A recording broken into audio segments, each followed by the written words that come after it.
Storytime Sunday. I grew up on the wrong side of the tracks. Literally, the train was 3 streets over.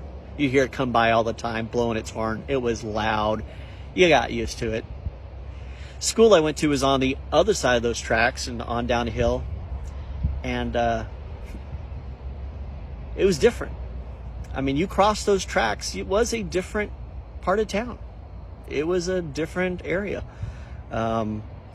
My parents, we had a nice enough house. It was a typical small matchbox, little 4-bedroom, 2-bath thing.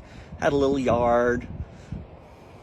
I mean, had a basketball goal because wanted a basketball goal, and my dad came home one day with his big old pipe and we dug a hole. I remember all through all this rock. It was crazy. We dug a hole through all this rock and buried that pipe right there in the front yard by the driveway, and we hung a backboard on it and a goal, and that was pretty cool. So I had this little basketball goal that we put up ourselves. I was pretty proud of that. But I go to school and people are like, "Oh, you live over there. Well, that means you got to walk by those streets." I was like, "What are you talking about?" "Well, those streets you can't go at night, those dangerous streets." I'm thinking, like, that's 2 streets from me. I'm like, "Are you talking about the street where Marcus lives? His grandma lives on the next street. I go over there. They're my friends." So while I went to school with some of those people, I obviously was not part of those people because they viewed me as being across the tracks.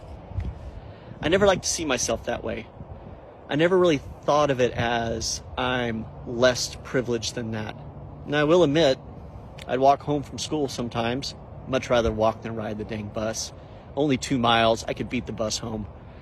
And I'd walk by all these homes and think, wow, this is what rich people live like.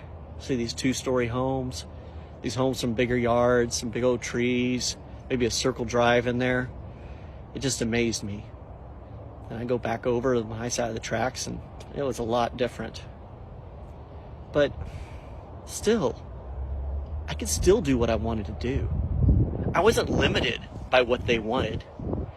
There's this mindset out there where people are saying, remember where you came from. Remember where you came from. Continue to part 2.